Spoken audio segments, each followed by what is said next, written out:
goor kasta iyo goob kasta la soco Nasri Channel 999.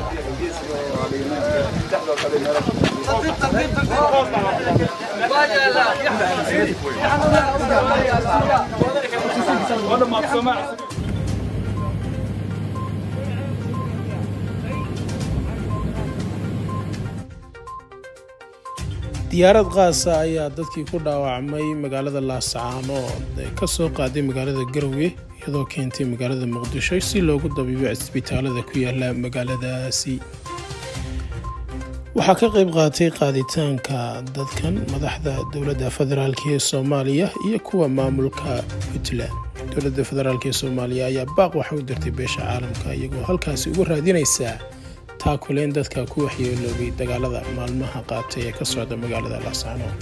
dhammaan fidiyaan wixii gurmad ku saabsan ee in aan bixino qayb ka mid ah korontadii baa la burburiyay shidaaladii baa la burburiyay